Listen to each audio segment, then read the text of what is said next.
here. This is an interesting session on pterygium and something which everybody does. All surgeons enjoy this surgery, and also it is one of the most beautiful surgeries if you enjoy ocular surface. So I invite the moderator Ikeda Lal to take over the proceedings. Thank you, Dr. Charutta. So we will start from the beginning and cover all the aspects of pterygium in this session. Starting right from the pathogenesis and overview of surgical technique, I would like to invite Dr. Rohit Dureja, please, with his talk.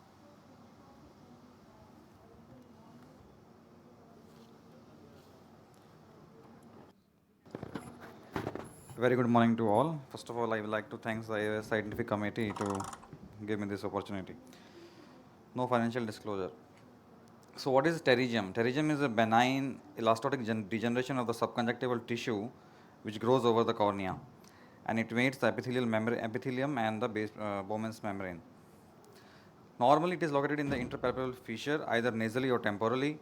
In the early stage, it is thick and vascular. Later, it becomes thin and pale. So why we see most of the cases of pterygium nasally? So there are few reasons which have been reported in the studies, that light is reflected from the skin of the nose. That is one of the reason.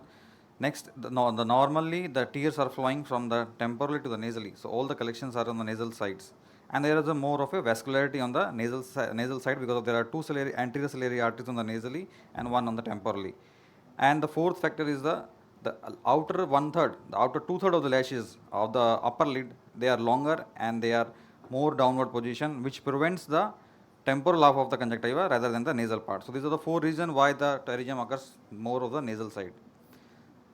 So it is more common in the equatorial area. As you go close to the equator, the incidence increases. More common in the male, and the most common age group is 20 to 40. So what is the etiopathogenesis? There are four factors which have been reported. The most common are ultraviolet exposure, genetic, part of a dry environment, and some studies have reported that the virus infections also plays a role. So there is a strong association between the ultraviolet light exposure and the pterygium. What UV light does, that it causes the hyperplasia in the limbal cells, which then invades the cornea in a centripetal fashion, which explains the wing shape of the pterygium. So what it does lead to the production of the pro-inflammatory cytokines like interleukin 1, 6, 8 and TNF beta, and that leads to the influx of the inflammatory cells. Another part is the genetic predisposition. So there is a gene which is known as P53 tumor suppressor gene. So the hit mechanism is that first hit in this patient is inherited, and the second hit happens because of the environmental factors like UV radiation and the viral infection. So normally this tumor suppressor gene is suppressing the growth. It causing the DNA repair, or it's causing the apoptosis of the inflammatory cells. But when there is a mutation, there is a decreased apoptosis and there is an increased TGF beta expression, which leads to the increased growth.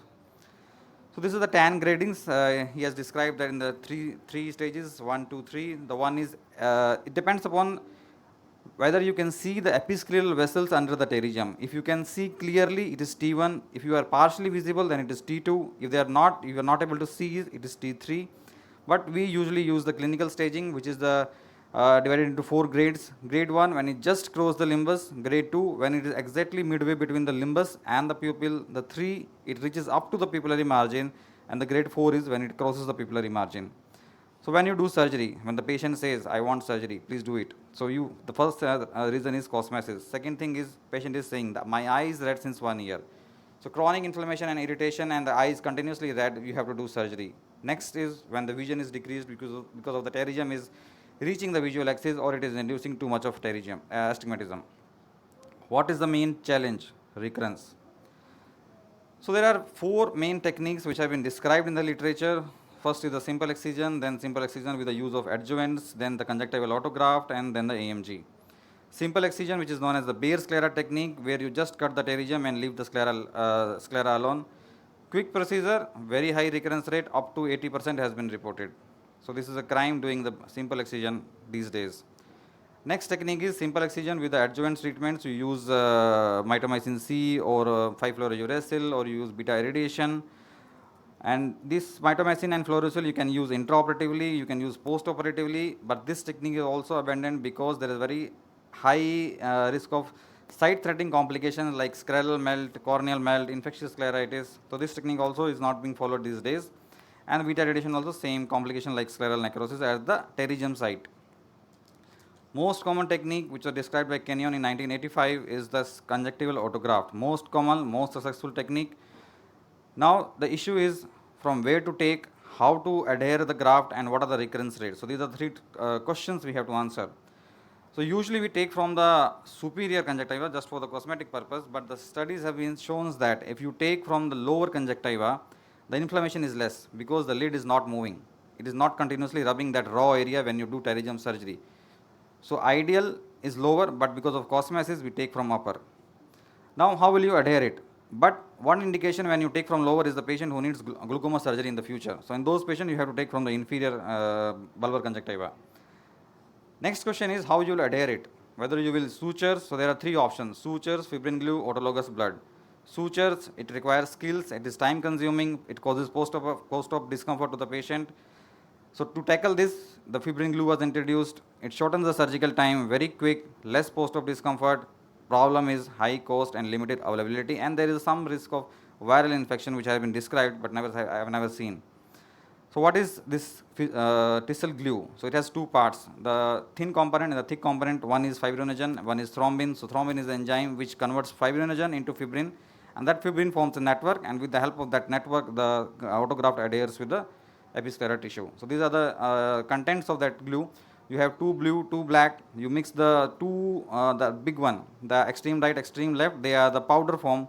The middle two are the solution. So you mix the aprotein solution with the powder, the blue with the blue, the black with the black. The black is the calcium chloride solution. You mix it with thrombin, and then you apply it.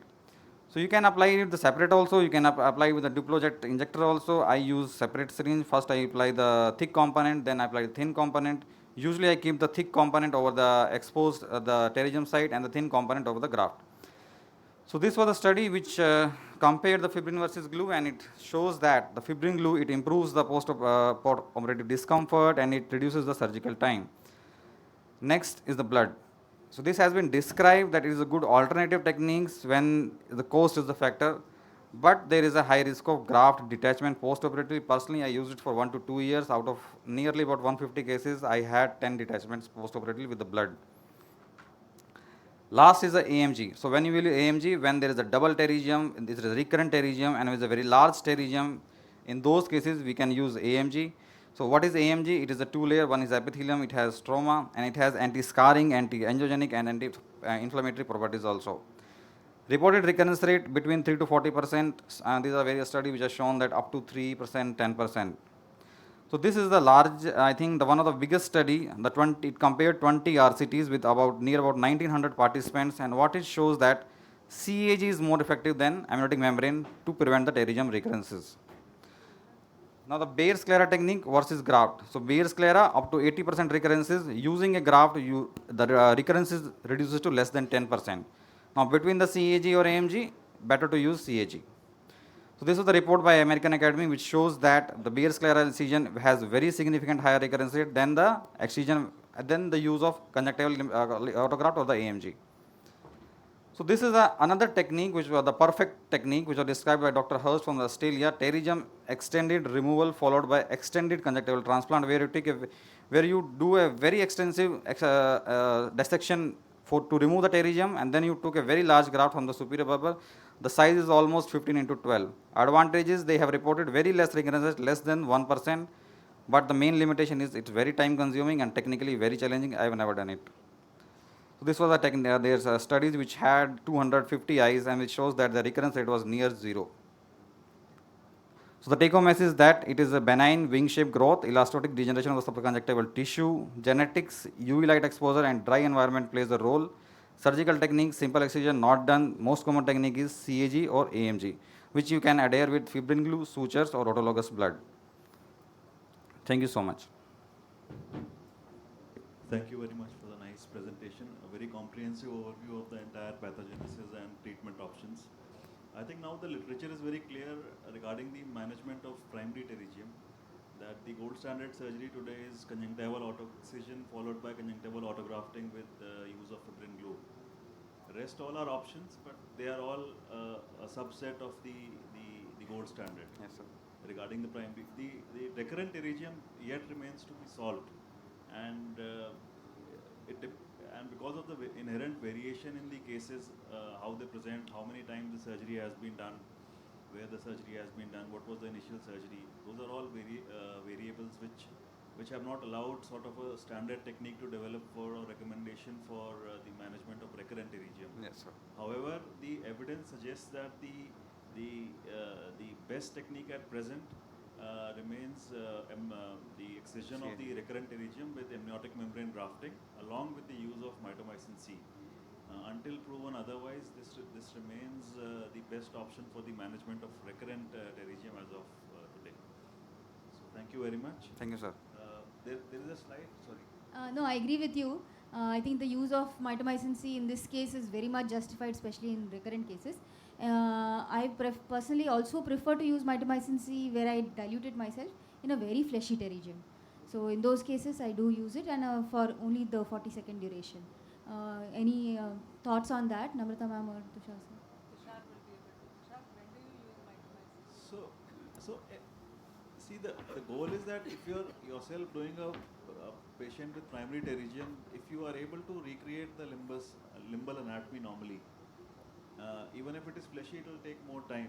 That's my point of view. So my goal is to recreate a normal looking limbus and get rid of all the fibrotic tissue underneath the conjunctival overgrowth. If I can achieve that, I don't see in my sort of surgery any role of mitomycin as far as primary pterygium goes. However, again, as I said, recurrent, yes, of course, mitomycin I will use in all cases, irrespective of the only difference in recurrent is that sometimes we have a patient who underwent bare sclera to begin with. In those cases, we can actually do a normal, we don't need an AMG, we can just do a conjunctival autograft, but again with the use of mitomycin C. That's my take. I think we have to understand that there's a lot of difference when we look at the pathogenesis of a primary pterygium versus a recurrent pterygium. So recurrent pterygium, actually there's a lot of fibroblastic proliferation, and that tends to come back again and again, and that's the reason why we need to use mitomycin C. I think I agree with Dr. Tushar that for primary pterygium, because the pathogenetically primary pterygium, no matter how fleshy, is very different from a recurrent pterygium. I personally do not use mitomycin C for primary pterygium and reserve it only for recurrent pterygiums. There is no harm actually, so prefer to do that. So there is no harm. Yes. So just to inform everybody, Professor Tushar Agarwal has written a wonderful book on pterygium and its complications, and it has surgical videos, it has beautiful pictures. So anybody wants to know anything about pterygium, I think that is the book to go to.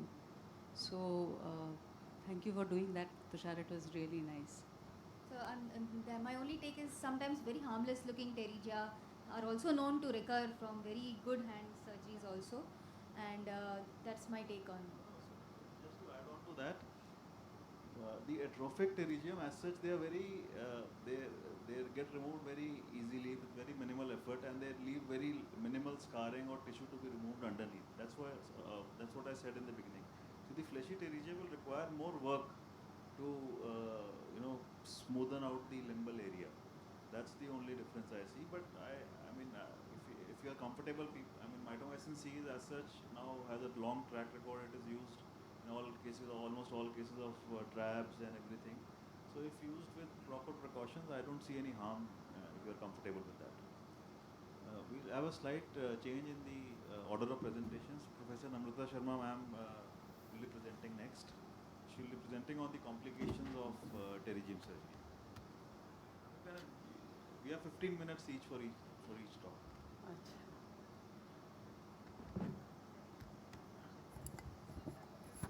So thank you. So we have actually stalwarts in pterygium who are sitting on the dais. Professor Tushar Agarwal, I said, has written a book. Vanity, please come. No, come here, no. So he's written a book on pterygium and pterygium surgery, and we have Dr. Ikeda Lal, who in American Academy of Ophthalmology does a course on pterygium, and that course in American Academy is jam-packed full. So this year also, I think Ikeda is doing it. And so any doubts, any questions you have, you must ask them. And of course, Dr. Charuta is there. You would be knowing her better than us because she's from Andhra. You work here only in Andhra Pradesh. Rohit, thank you for, yeah. So the people know you also better than. So I would be talking to you about complications of pterygium.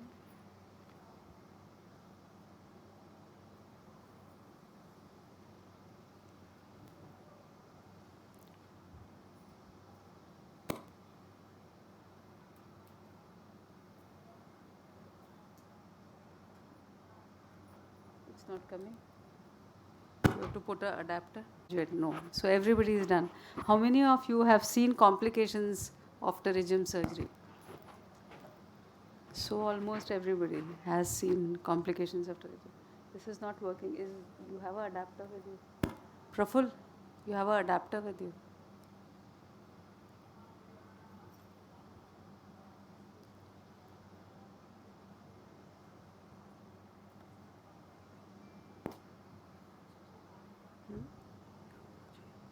नहीं चल रहा, अब तो क्या करें?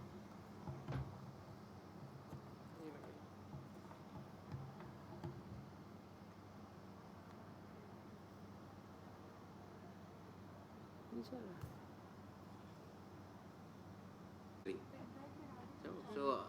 What could be the cause for such?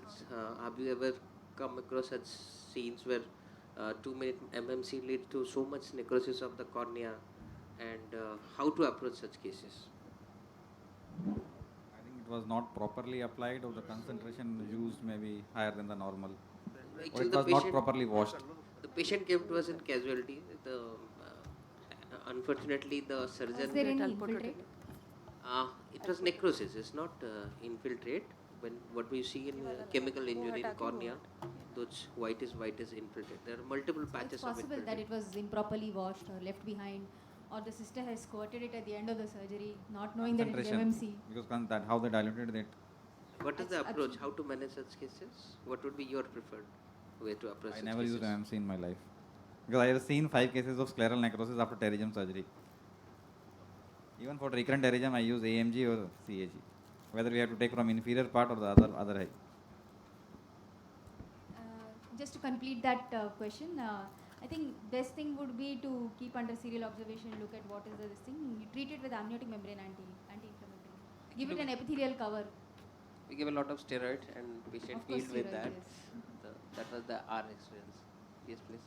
So next, actually we request Dr. Ikeda Lal to talk about pterygium excision with conjunctival autograft and her surgical pearls on the same. Very good morning to all of you. Dr. Rohit has actually made my talk very easy to understand because he's given such a nice overview of the conjunctival autograft technique. I'll be just sharing a few tips that I have learned. So when we talk about pterygium, there are two main goals of surgery. First is to provide a good cosmetic outcome, and secondly, to minimize the chances of recurrence. And when we look at the literature, conjunctival autograft is a technique which fulfills both of these goals. This was first described by Kenyon et al. Way back in 1985 and still remains the standard of care for primary pterygium cases. Before I talk about the surgery, we should try and understand the parts of a pterygium, and that will make our understanding of surgery a little easier. So we have the head of the pterygium, which is the part which overlies the cornea. Then we have the body of the pterygium, which is the conjunctival part. And the junction between these two is called the neck of the pterygium. And this is where we excise the pterygium and remove it from the corneal surface. This whitish tissue that we see here is the elastotic degeneration, the degenerated conjunctiva that we need to remove when we are operating. So with this in mind, let's start with the first step of surgery, which is excision of the pterygium head. So here I'm demonstrating two different videos. In the first video here, what we are doing is we are stripping the head of the pterygium from the corneal surface first, this is also known as pterygiorexis, and then subsequently excising the neck of the pterygium. In the second video, we are going ahead and undermining the neck of the pterygium and then excising it first, and therefore we are making the head of the pterygium free, and then using two sharp forceps, one to grab and one to provide a little bit of counter traction, and stripping it from the corneal surface. we can use whatever technique works well in our hands, but it is essential that after doing this step, we use a number 15 blade to clear off all the remnant tissue from the cornea. So we must remove all of the remnant tissue from the cornea, otherwise we will not get a good cosmetic outcome. And a number 15 blade on a handle is actually an ideal instrument. It has the correct amount of sharpness to get rid of all of this tissue. Now, sometimes we come across cases like these. This is, as we can see, a very fleshy pterygium with underlying corneal scarring. And when we see a case like this, there are a few questions in history we must ask. First and foremost, has the patient had pterygium surgery before? Is there any history of any chemical injury, microbial keratitis, or trauma? Now, in these cases, it is not possible to strip the pterygium tissue like that, so we need to use a crescent knife, and we have to be very careful with the crescent knife because it is a much sharper instrument than number 15 blade, and there are chances that we can go deeper or cause multiplanar dissection. So this video has been shared by Dr. Namrata Sharma, and we can see how beautifully she is dissecting the pterygium tissue from the corneal surface. Now let's understand the entire surgery. The first step I will skip through because we have already discussed this in detail. So once we have excised the head of the pterygium and removed all of the remaining tissue, now our next step in the pterygium surgery is to remove this degenerated subconjunctival tissue. So in order to do that, we can use a combination of sharp and blunt dissection techniques. Here we are going in with our scissors closed and opening our scissors as we go in order to do a blunt dissection and avoid buttonholing of the overlying conjunctiva. And then this tissue is freed from the underlying sclera, and the defect that we have created on the bare sclera is measured, and then we harvest a conjunctival autograft. Typically, the side that we use is a superotemporal quadrant because the pterygium is usually nasal. We can have someone push the eye down just with the help of a bud. Now, when we are harvesting the graft, first thing is that we need to oversize it a little bit, and we don't want to leave any bare sclera. It can be trimmed if we have a larger graft later on, and we need to have a thin autograft with minimal amount of subconjunctival tissue that sits in better. So here I'm using fibrin glue, fibrinogen and thrombin components both separately on 1 ml syringes mounted on a 26 gauge needle, which gives us a very thin layer of glue, and after ensuring the correct orientation, the graft is placed and ironed out. Now this last step actually is useful in improving the cosmesis. We are just excising the overhanging edge of this conjunctival autograft from the limbus. This is a technique of anchoring the graft with sutures. Here I am using subconjunctival BSS. This is another technique which can be used to harvest the conjunctival autograft to delineate the plane a little bit better. And we are using interrupted 8-0 vicryl sutures. And these sutures, the caveat here is that if we take episcleral bites, the conjunctival autograft sits in better. There are lesser chances of ballooning up or a collection of heme under the conjunctival autograft. So typically we can use two sutures on the limbal side and 3 to 4 sutures on the conjunctival side, depending on the size of the pterygium and therefore the size of the autograft. Now, when we look at advantages of using fibrin glue over sutures, the main advantage is that it shortens the surgical time. This is a Cochrane review which was published in which they found out it takes on an average 17 minutes lesser to perform the technique with glue as compared to the sutures. And the patient is more comfortable as there are no sutures, and of course there are no suture related complications. There's low level of evidence to suggest that using the glue might give us lesser chances of recurrence. Now, surgical time becomes extremely important when we are dealing with pterygium plus cataract surgery in the same sitting, or when we are looking at double-headed pterygia, especially large double-headed pterygia where we need to combine conjunctival autograft along with amniotic membrane graft, and suturing that can become pretty tedious and time-consuming. Now, the main disadvantage of using fibrin glue over sutures is that the glue is much more expensive. There is again a low level of evidence to suggest that the complication of graft dehiscence may be higher when we use glue as compared to sutures. But we have to understand that there are various factors which determine graft dehiscence, including the preparation of the graft manipulation, the surgical expertise, and as well as post-operative eye rubbing by the patient. So in the end, I will just share a few tips that I have learned over the years to avoid this complication of graft dehiscence. first and foremost is try to prepare a thin autograft with minimal amount of subconjunctival tissue and tendons.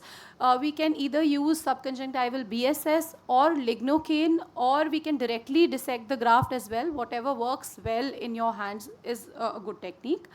And secondly, before we apply the glue on the bare sclera, we must make sure that the surface is dry. If there is a lot of blood already present on the ocular surface, then the glue might clump up, and then that can cause ballooning of the graft, and there are higher chances of graft adhesions. Then the third point being that to apply this thrombin and fibrinogen separately actually gives us a very, very thin layer of the glue, and also gives us time to slide in the graft in position. And then we can iron out the graft using 2 forceps, typically 2 McPherson's forceps, or 1 straight forceps and 1 McPherson's forceps. So either we can apply thrombin and fibrinogen separately onto the bare sclera, or we can apply one component on the undersurface of the conjunctival autograft and the other on the bare sclera. Another important point is to trim the excess glue from the surface rather than pulling the glue. So if we trim the glue and use scissors, then again there are lesser chances of dislodging the graft, because sometimes the glue might be attached to the speculum, to the lid, and if we try to pull the glue, we might dislodge the graft. We have to be slightly more careful when we are removing the speculum, especially if we have used a lot of glue. It might be stuck to the speculum as well. And last but not the least, we must educate our patients to avoid aggressive eye rubbing post-operatively. And thank you. That's the end of my talk. These are the few things that I wanted to share about the conjunctival autograft technique.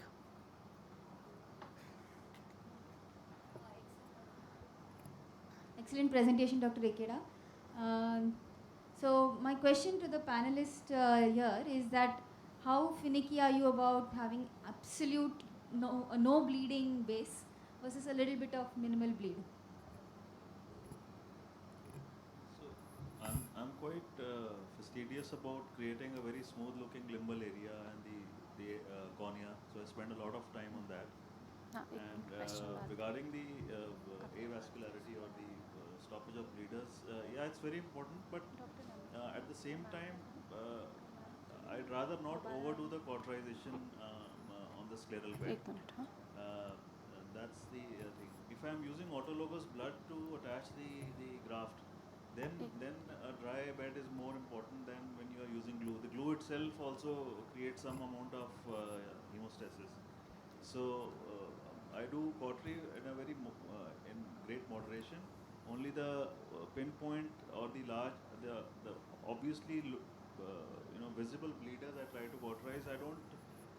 There's a difference, when you might have seen people doing cautery for a trap. That's quite different because they create a really wide-looking sclera and they do a generalized cautery in the entire area. I avoid that. I just cauterize the visible-looking bleeders. And some pinpoint bleeders I leave. By the time I prepare the graft, those bleeders also generally stop. I agree with you, sir. There's a saying that all bleeding eventually stops. So here again, same with me. I use cautery very minimally and in very few cases. Only if there's a large bleeder which is continuously bleeding, like sir rightly said, by the time we dissect the tissue and we come back to placing the conjunctival autograft, it's already the bleeding has stopped. Using the cautery much more than required, I feel, can do more harm than good. So that should be avoided. Maybe a light cautery only if there is a specific point or a bleeder. Yes, very pertinent points. Also, I think there is it's a fibrovascular tissue, so most of the times we see one very big vessel that's coming, not like a feeder vessel, but a very thick one, and that is the one that we need to be very particular about. And again, coming back to the original point, recurrent pterygia will require much more cautery. So there the approach will change. For primary pterygium, very minimal cautery is required generally. Young patient, they have more bleeding, and the bleeding is basically the principle of attaching the graft. So minimal bleeding is not a harm. Exactly. If you have very large bleeding, then you should cauterize and clean it, because if you have excessive clot, it will cause graft detachment in the post-operative. True, absolutely. So one more point I wanted to bring up was the graft to conjunctiva adhesion. So would you want to do a tuck-in or a epithelium to epithelium? Would you like it to be flush with each other? There are a few points which I do a little differently. I mark the grafts with GV paint, the areas which I want to cut, so that sometimes the graft can get crumpled or something. So I know where the edges are. Secondly, in this, Dr. Lal slides the graft. I do it in the opposite manner. I place the graft upside down and matching the limbal area to the limbal area, and then I just turn it over rather than sliding it over. That's the second thing which I do differently. And the third thing regarding tuck-in, so this thing I learned from Dr. Khokar in RP Center.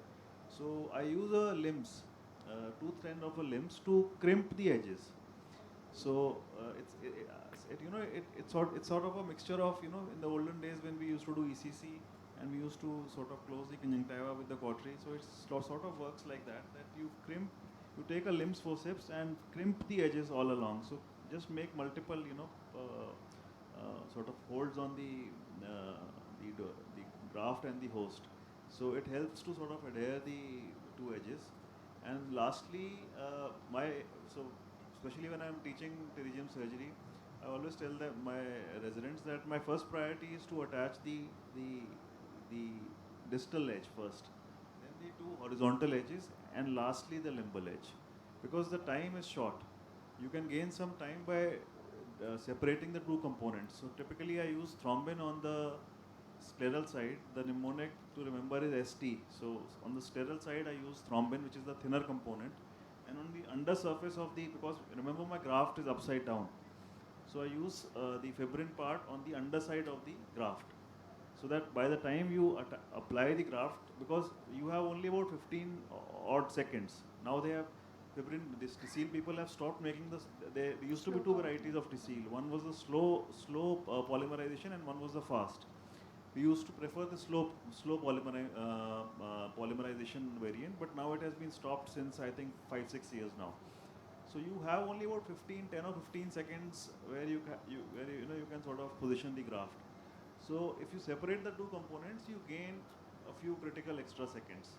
And then when I turn the graft, my first job is to pose the distal edge, then the two horizontal edges, and then I work on the limbal edge. So that's my approach. Fantastic, yeah. I think the most important part in graft attachment is how thin is the graft. If the graft is thicker, there is a lot of subconjunctival tissue. No matter how you try, it is going to detach post-operatively. So the main thing is make the graft as thin as possible. So I want to ask you, how will you make the graft as thin as possible? Because there are different dissection technique. You use lignocaine, you use BSS, but still there will be some amount of the tissue which will remain attached there. Yeah, I agree. I mean, removal of tenons also meticulously is important to avoid graft shrinkage later on. One more I wanted to add, Pearl, is that when we are using TCL glue, I prefer to use a 30 gauge needle for the thin component and a 26 gauge needle for the thick component, so that it's a very controlled sort of drop that falls. Otherwise, you are left up with the the glue all over, including the speculum, which it comes off when you're removing the speculum at the end of the surgery. So that would be my 2 cents. Yeah, that's a very good point actually. That makes a lot of sense because usually the thin component comes up in a gush and the thicker one takes some time. To add into removal of the subconjunctival tissue and the tenons from the graft, what we can also do is when we have reflected the graft onto the corneal surface and we feel that it's very fleshy and thick, then at that stage also we can use a fine scissors to remove all of that subconjunctival tissue, and of course we need to be aggressive enough to remove the subconjunctival tissue and avoid causing a buttonholing. So if you have not achieved a good plane, typically what happens is when we start harvesting the conjunctival autograft, normally we start with a thinner graft, and as we come towards the end, usually there will be subconjunctival tissue. We find it difficult to maneuver our hand, typically in the temporal quadrant. So then when we reflect it onto the corneal surface before dissecting it close to the limbus, we can go ahead with a fine forceps and remove some of that tissue. And I think at the end of it, if we still are left with a thicker autograft than we would like, to avoid graft dislodgement from the surface, we could probably use a bandage contact lens, so at least the limbal edge would be covered. That would be the other thing that probably we can do if we feel that the graft is going to dislocate. I can share my techniques or whatever tips too. My graft area is usually marked. So from the corner, I first inject xylocaine with adrenaline. So So it elevates the sort of, does some hydrodissection of the graft, and also because there is adri in it, so it prevents further bleeding. Then I just cut one vertical edge. I don't cut all the three edges together. And because there is only one cut edge, I use an angled vanas. Angled vanas scissors to do some blind dissection below the graft. And I'm just scraping it along the undersurface of the conjunctiva as close as possible. You can touch the conjunctiva, it won't injure it. So keep running your vanas through and through, because only one edge is cut, you still can get a lot of traction on the conjunctiva. If you cut more than one edge, it becomes very loose and free, so it's very difficult to get any traction on it. But if you have just one slit on the conjunctiva and lift the edge and take an angled vanas and just keep it running and cutting below the conjunctiva till you can actually see the scissors through the conjunctiva. And only when the entire thing is free, with the vanas, then I cut the remaining two edges and then I reflect. Now once I do that, I again use the same angled vanas and not conjunctival scissors, because I find that they are very fine, much finer than any conjunctival scissors, and they are flat underlying surfaces. So the chances of creating a buttonhole are much less. And lastly, the tenons at this stage, you will find that it is in patches.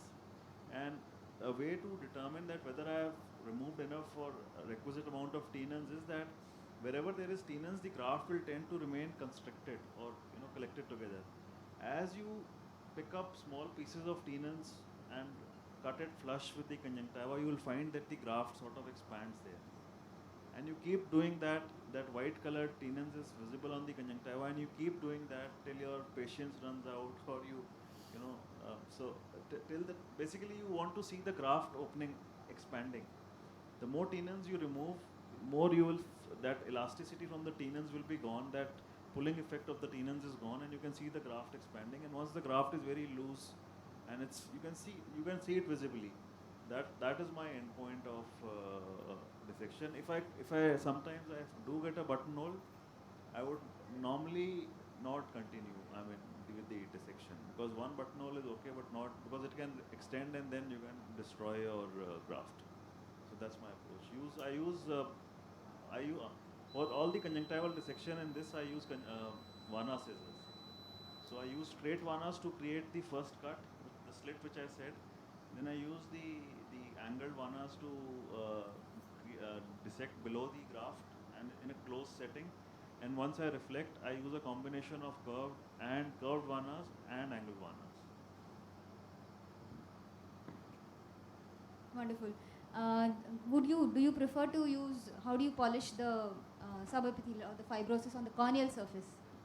So the corneal and so there are three surfaces which we are looking at. There are 3 points. One is the cornea, then is the limbus, and then is the sclera. So initial polishing is I do it with a very light-handed hold on the crescent knife. I use a fresh crescent, but a very light-handed hold. How I explain it to the students is that even if I put it on the skin, that touch is so light that it should not be able to cut the skin. As she said very correctly, it's very sharp. And secondly, it has to be the more horizontal you will make it on the sclera or the limbal area, the more are the chances that you will create a false plane. So you keep it vertically, as vertical as possible, and then lightly scrape. And I finish it off with there is a motorized diamond burr, Pterygium burr which has a 2.5 millimeter diamond rotating head. It's battery operated, quite inexpensive, about 10,000 now. I think Epsilon makes it, and it's a very good addition. The only trick is that it has to be run on an absolutely dry surface, and do not engage any conjunctiva or tenons in it. So once you have done the rough polishing with the crescent knife, I dry it completely, and then I use the diamond burr to polish off the remaining area. It works very well. It creates a really smooth surface, and I create tapering edges on the corneal side as well. Sometimes if the pterygium is quite deep or it's very fleshy, or a recurrent pterygium, you can get a very sharp edge on the corneal side. So I use the diamond burr to create a sloping edge so that the epithelialization goes off very nicely. So I know know, the next talk is about cataract and sequential this thing, but I want to bring this up because we're discussing subepithelial fibrosis. So I remember one case which was shared in one of the conferences by Dr. Vandana Jain, where there was a small subepithelial scar post pterygium excision, and on table during the cataract surgery she peeled it off, and then she had a refractive surprise. So would you want to do it? I mean, if you see a pterygium which is operated outside, and there is some remnant scar, what would be your approach? So it depends on the location of the scar. Normally, long-standing pterygiums, very fleshy long-standing pterygiums or recurrent pterygiums, you will definitely have a corneal scar on the edges, or extending about 2 to 3 millimeters from the limbus towards the cornea. Those scars, they have to, I mean, there is no sort of treatment option for that, barring a, there used to be a very old technique described by long time back, Dr. Madan Mohan, keyhole lamellar keratoplasty. So those are very drastic surgeries. So a central scar, I would do PTK. We do PTKs, topo-guided PTKs. Yes. Especially if I don't want to preempt Praful's talk, but we can combine PTK with before or after cataract surgery. So either you do cataract. So I will not. Before that, I will just go through the slides by Professor Namta Sharma. Yeah, please. You can come here and use the mic. Mic is here. What about? Yep. There are a few studies about the use of. Sir. We have started one study. Okay. It's going on. Yeah. So it's a mixed bag. Some people have found good results. I have also tried. I haven't had much success with subconjunctival injections of anti-VEGFs in that area. However, I do use astringent drops in fleshy and recurrent cases, and sometimes I also use preoperative steroids, so that whatever visible inflammation is there, which can be controlled preoperatively, it's always better. But regarding VEGFs, I hope you get some good results, and we look forward to them. But the evidence, if you look at the literature, there are a few studies available. It's a mixed bag, because it's if you look at the working of the anti-VEGFs, they work on growing vessels. Fleshy one. No, if you growing vessels, not the already established vessels. They work on the vessels which are growing, still growing, or coming up, not the vessels which are already established. This was a problem in corneal vascularization as well. That's why they didn't work in vascularized corneas. The whole idea in anterior segment started with the trial of anti-VEGFs for corneal vascularization, and same reason it doesn't work there is that the vessels are already well established. So anti-VEGFs don't work there. They will work on fresh vessels. So that's the whole issue, but I hope you get some good results. Thank you. Just to add on to that. Fibrovascular component more in the pterygia in general, if you see the pathological analysis of pterygia. So I'm not sure, but as sir said, we've studied in lipid keratopathy. If you do a review of literature, they've tried VEGFs and it doesn't work. Just to add on to that, the studies that you are quoting, in all those studies, they use subconjunctival Avastin or anti-VEGF, but what they noticed that after 6 weeks, all the vessels they came back, and that is the problem with anti-VEGF in pterygium. I think the one thing needs to be clarified here.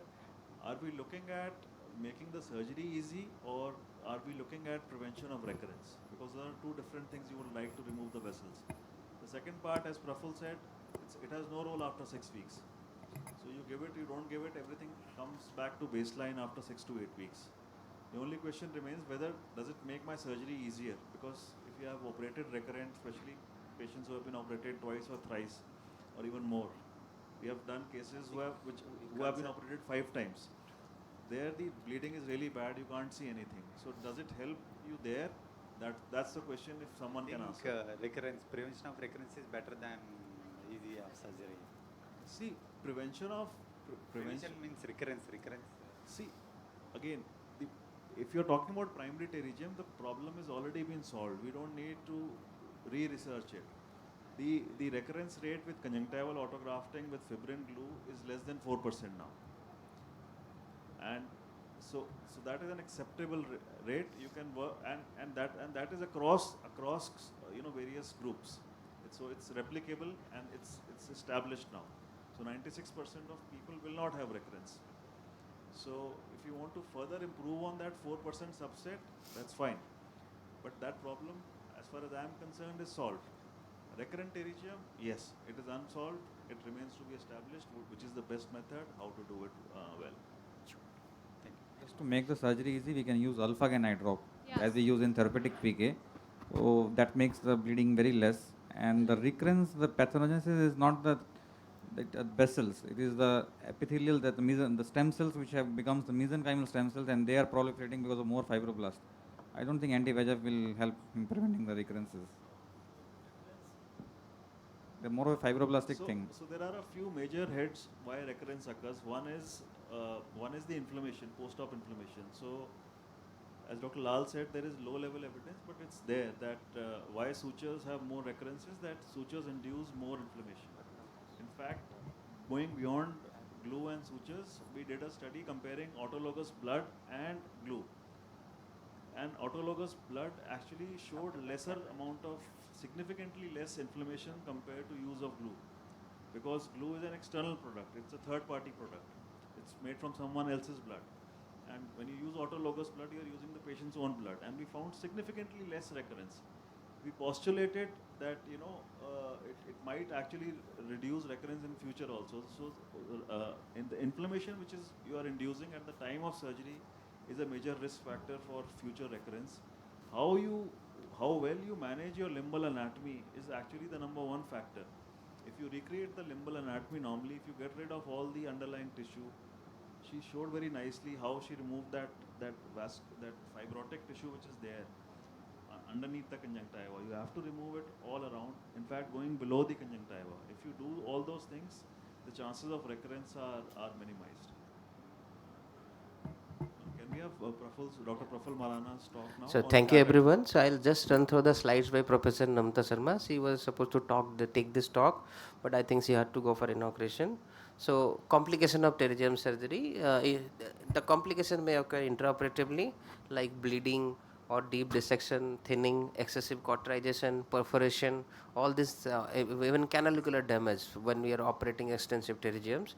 Post-operatively, again, the most important problem is recurrence, or there are healing problems like epithelial healing, there is Dellen, there is pyogenic granuloma, or generalized ocular complications. So you can categorize this into two categories, vision threatening and non-vision threatening. So vision threatening complications, probably the most common that we encounter is scleral necrosis or scleral thinning. Delayed conjunctival epithelialization. At times there may be delayed corneal epithelialization also if you dissect a huge pterygium with a large epithelial defect. Iritis, uveitis, all these are partly complication of using MMC for a longer time or some intraoperative complications. Symplepharon as such is not a vision threatening, but you have to remember one thing: if you are leaving two raw areas, then those are bound to get stuck with each other, and that will lead to symplepharon. So scleral thinning ulceration, as I have already said, the most probable risk factor is MMC if you don't use it appropriately. Second is probably excessive cauterization. Blood vessels are important because they bring nutrition to the graft as well as the host. So if you do too much cautery, that can also lead to your scleral thinning or ulceration. Delayed conjunctival epithelialization, it may be related to the primary pathology. The pterygium may be associated with some sort of local LSCD or limbal stem cell deficiency, or you have used MMC too much, that has already damaged your adjacent limbal stem cells. So either of these can lead to delayed epithelialization. If you encounter such problem, maybe initial part steroid may help you, that will allow the cells to recover. If that doesn't work, you have to go for AMG or other stem cell stabilizing procedures. Symplepharon, the incidence is between 2 to 10%. Most common is Blair sclera. As I said, if you leave two raw surfaces in any ocular surface or surface of any part of your body, then they are bound to stuck to each other. So that is the most common cause. Since the advent of this CAG, AMG, all this procedure, I think very rarely we encounter such cases. Non-vision threatening problem, corneal Dellen, yes, whenever there is some elevated area and your tear distribution is not adequate, that part is going to get Dellen. Treatment is simple, give frequent lubricating drop. If that doesn't work, you may have to redo the procedure if there is some mound of conjunctiva or graft is too thick. Post-op astigmatism, that you don't have control on that, but however, if you have noticed Dr. Ikeda's videos, if you could achieve a smooth surface at the end of the procedure, that may reduce the post-op astigmatism, but it is very unpredictable. If you go through the literature, what they say, no matter how much, how good a surgery you perform, at times you may get astigmatism, right? And then pyogenic granuloma, again, it's an aberrant form of what to say, scarring, or when the inflammation system is your healing response is aggressive, then that will lead to this.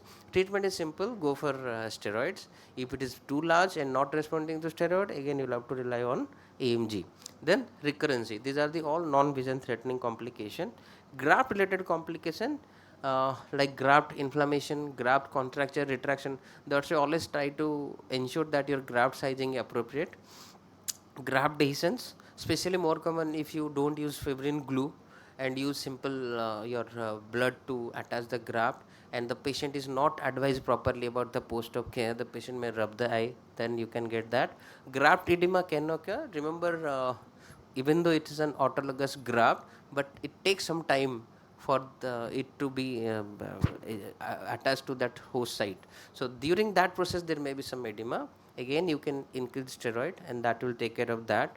Graft necrosis, if you have done excessive cauterization or you have used MMC that has that was not washed properly and it is there when you are putting the graft, then that can lead to graft necrosis. During preparation, graft button holding is an issue, but if you do a meticulous technique, then that shouldn't be a problem. Graft hyperemia, as you can see in this picture, it's very common if you don't give steroid appropriately. So these are the other complications that you can see in the picture, like inclusion says graft edema, Tenon's granuloma, all this thing can occur. Remember, most of these cases they do respond to steroids. This is an example of pyogenic granuloma, as you can see here. And recurrence, we have a very good discussion just now about how to prevent that, so I'm not going into that. So these are few videos of complications. I'll go through that.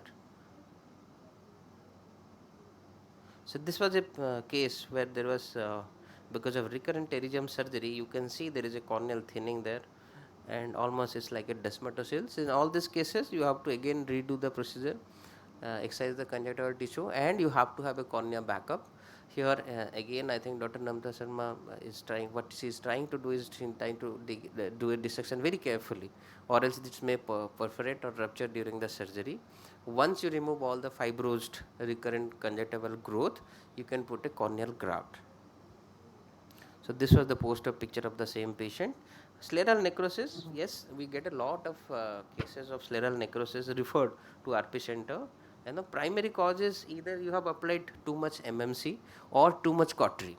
If you do excessive cautery and you don't cover that area, then you are bound to get a scleral necrosis. All this patient can be easily managed. You just mobilize the conjunctiva, do a good peritomy all around, and if you feel the area of defect is very large, it's always good to put a graft, either scleral or maybe corneal, and it's always good to create a 360-degree pocket so that your graft can be tucked into that and cover that graft with conjunctiva.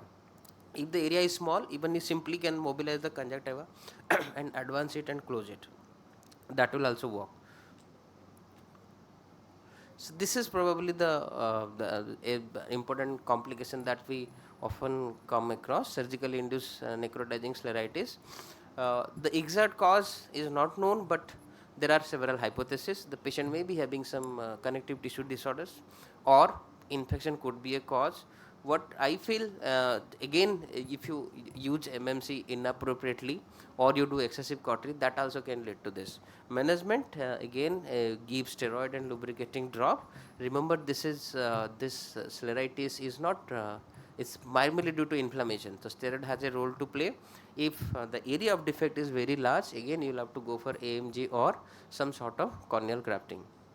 So to conclude, pterygium, the surgery appears simple, but remember there are steps. At each step, you have to be little bit extra careful. And if you don't be, if you are not careful, then you can land up in complications. And complication management, not that challenging, but you have to diagnose it timely. If you diagnose it timely, unlikely post pterygium you'll get some complication that will threaten the visual acuity of the patient. With this, I'll conclude here. Thank you. You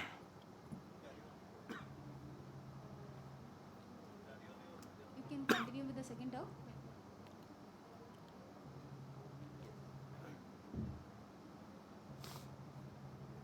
मेरा talk ले आओ.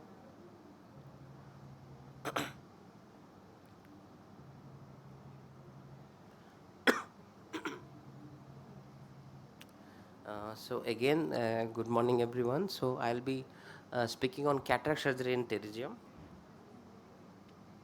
So why are we discussing this? Remember, the age group of pterygium and senile cataract are almost same, right? So most of the time, the patient may be harboring a pterygium, also a cataract. So that's why this is an important topic. Why pterygium is important? The pterygium can affect your keratometric values, right? So that can affect your final outcome, visual outcome. Patient counseling. See, nowadays, every patient expects a refractive cataract surgery. The moment you do a cataract surgery, next day they expect 6/6 without any problems, right? But if pterygium is there, the more the area, the more the duration, the chances of getting a 6/6 with 100% perfect quality of vision is difficult. Why? Because even if you take out the pterygium, they may induce some corneal aberration that may not allow a perfect vision to be achieved, right? So what to do first, whether to do pterygium then wait for a time and go for a cataract surgery, or do only cataract surgery and leave the pterygium like that. So how to take a call upon that? So you have to uh, understand the advantage and disadvantage of each procedure. So if you do both the procedures simultaneously, the advantage is there is no the patient can be managed with single visit only, right? So it reduces the cost factor, and number of visit is reduced. Visual recovery, everything can be achieved quite fast. But the problem is, if you do them simultaneously, then the corneal power may change following cataract surgery. Okay, so that may lead to some error in your IL power calculation. The IL power that was there before surgery, maybe after 3 months, because of change in corneal power, that IL power may not be suitable for the patient. So that is a challenge. So nowadays, most of surgeons, they have stopped doing simultaneous surgery. Either they do a sequential surgery, or they only go for cataract surgery, leaving the pterygium like that only, or planning a second procedure if it bothers the patient. Sequential surgery, clinical results are best. You have done the pterygium, you know the keratometric values, so you can implant an IL with perfect power. But the problem is, patient will have to come back first for pterygium and then the follow-up, then again for cataract and then follow-up. So that is may not be possible, especially in Indian patient who are coming from a far place. Then second, the patients are dissatisfied. You know, patients are very, they will like कि ये doctor का आता ही नहीं है. So any pterygium which extends less than 2 mm into cornea, you can simply go ahead with cataract surgery or combine it with pterygium excision. But anything more than that, ideally you should excise the pterygium first and then go for cataract surgery. Location, if your pterygium, just like this case, is extending till pupillary plane, you don't have one choice. You have to excise it first and then go for a cataract surgery. Corneal tomography. This is an example. If you notice that the patient has bilateral pterygium, the right eye seem to be having a less severe pterygium compared to left eye, which is having a flashy growth. But surprisingly, when he did the pentagram of the patient, the right eye, which the pterygium was just at the limbus, the astigmatism was almost 6 diopter. On the contrary, the eye with a fleshy pterygium, the astigmatism was just 0.2. So at times the appearance of pterygium may be falsely implicating that it may be inducing a lot of astigmatism, but when you do a tomography, you get the real picture. So if you have tomography like pentagram series, or if not, that is not there, even simple VKG or topography, that can also guide you. So always do this whenever the patient is having pterygium with cataract. So this is a video about cataract surgery after pterygium. As you can see here, I'll just highlight few points that you should remember.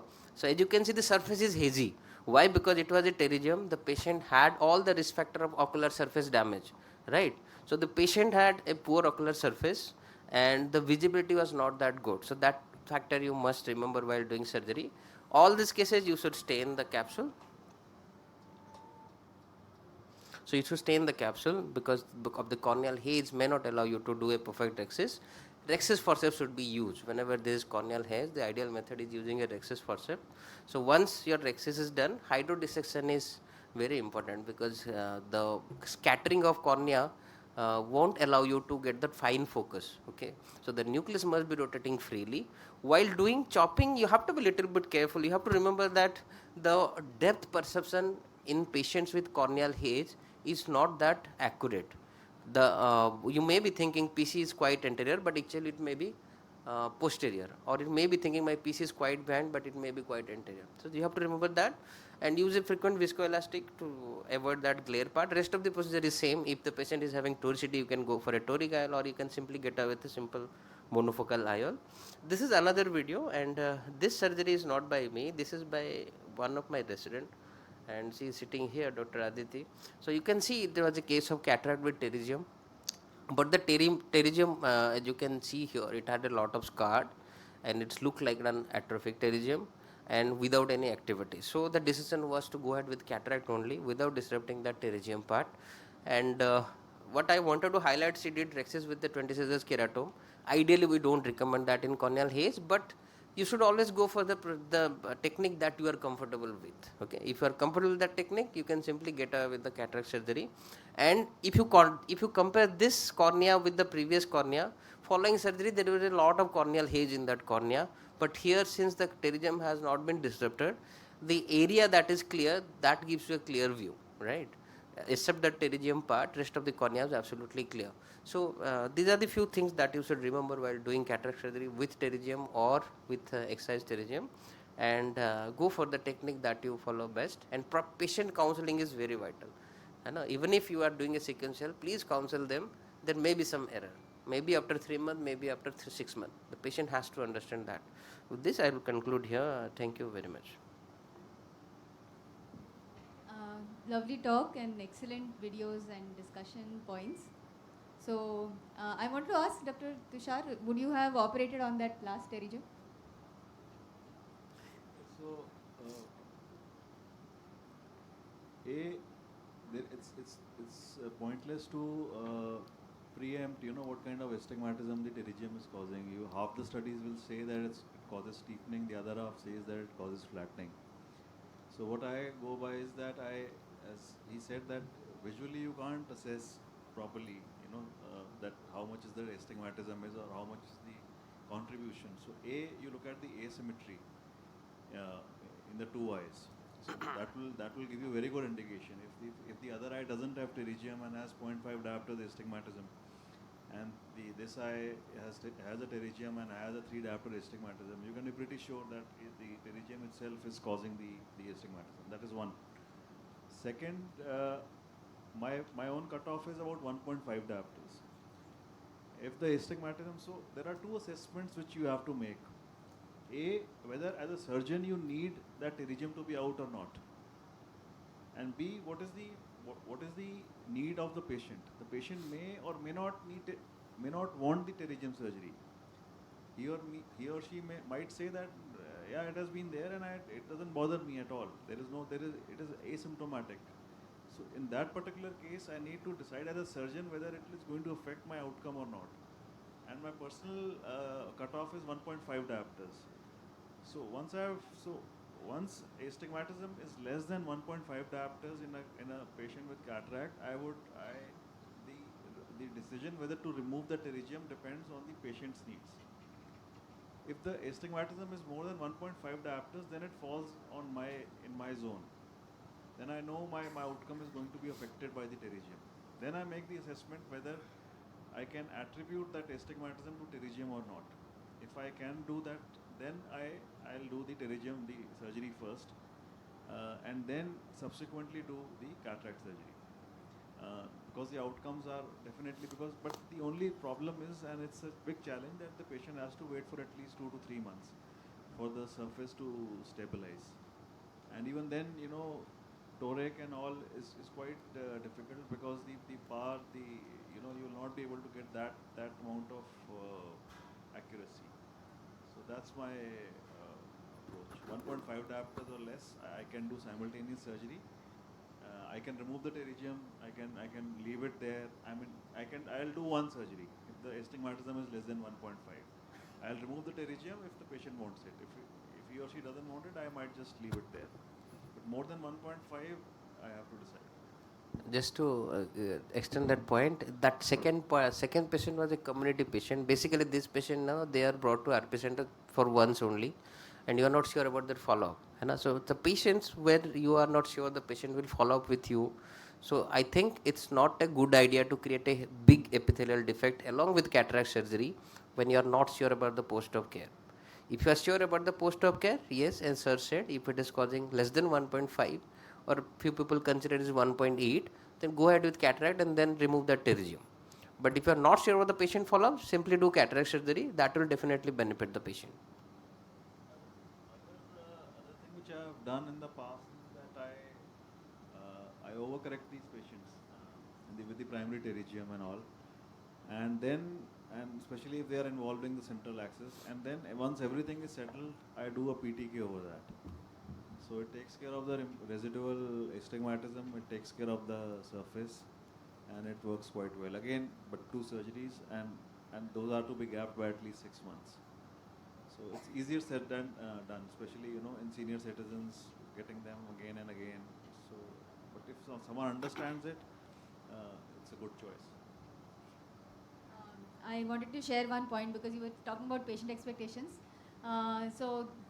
Atrophic pterygium patient was well explained that you don't need a pterygium surgery, and then post-operatively, in spite of a 6/6, they said, why did you leave it behind? So these are the kind of situations which we do face despite extensive counseling to patients.